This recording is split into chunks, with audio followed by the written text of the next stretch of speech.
ایک سوال آیا کہ پانچوں نمازوں میں اگر بندہ صرف فرض ادا کرے باقی ساری رکھتے چھوڑ دے تو وہ کیا گناہ گار ہوگا؟ مثلا فجر کے 2 فرض پڑھے، ظہر کے 4، عصر کے 4، مغرب کے 3 اور عشاء کے 4 فرض پڑھ لے، کیا یہ کافی ہے؟ بڑی توجہ کے ساتھ آپ نے سننا ہے، یہ چیز لوگوں کے ذہنوں میں ڈالی جا رہی ہے کہ فرض پڑھ لو، باقی نماز پڑھنے کی کیا ضرورت ہے؟ یہ نفل نماز تو فالتو ہے، استغفر اللہ۔ اب سنیں ذرا کہ نماز کی کون کون سی رکعتیں پڑھنا لازمی ہے۔ پہلی بات، جو نماز فرض ہے یعنی فرض رکعتیں ہیں، ان کو تو پڑھنا ہی ہے، جو چھوڑے گا وہ حرام کام کرے گا۔ فرض سے آگے ہے واجب، یعنی نماز عشاء کے جو 3 وتر ہے یہ پڑھنا واجب ہے، لازم ہے۔ نبی پاک علیہ السلام کی حدیث پاک ہے اوتروا قبل ان تصبحوا، کہ نماز وتر صبح ہونے سے پہلے پڑھو۔ ایک حدیث پاک میں فرمایا کہ نماز وتر حق ہے، جو نہیں پڑھے گا وہ ہم میں سے نہیں ہے۔ یہ سرکار حکم دے ہے نماز وتر پڑھو، تو یہ نماز وتر پڑھنا واجب ہے یعنی لازمی ہے۔ اب وہ سنتیں جن کی نبی پاک علیہ السلام نے تاکید فرمائی ہے کہ ان سنتوں کو پڑھنا ہے، یعنی فجر میں فرضوں سے پہلے والی 2، ظہر میں فرضوں سے پہلے والی 4 اور بعد والی 2،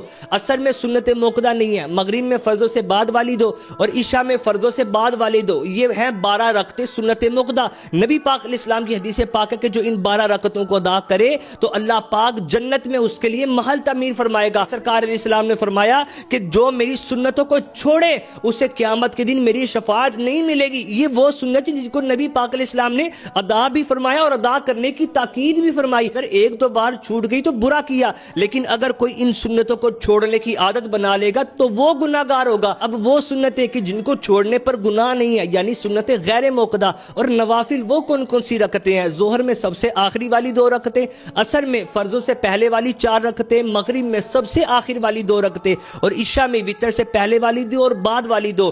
یہ ہیں نوافل اور سنتیں غیر موقدہ، تو ان کے چھوڑنے پر اگرچہ گناہ نہیں ہے، لیکن یہ ترغیب دینا کہ پڑھنے کی کیا ضرورت ہے، اگر پڑھنی ہی نہیں ہے تو پھر ان کو رکھا کیوں گیا؟ آپ دیکھو تو صحیح، ایک سجدہ بندہ رب کو کرتا ہے تو اللہ پاک ایک خطا بھی معاف فرماتا ہے، اس کا درجہ بھی بلند کرتا ہے، تو ہم کیوں ان کو چھوڑنے کی عادت بنا لیں؟ یہ کلپ اپنے تک نہیں رکھنا بلکہ اس کو آگے بھی شیئر کریں تاکہ لوگوں کی غلط فہمیاں دور ہو۔ اللہ کرے کہ ہم پکے نمازی بن جائیں۔ اے دو جگہ کے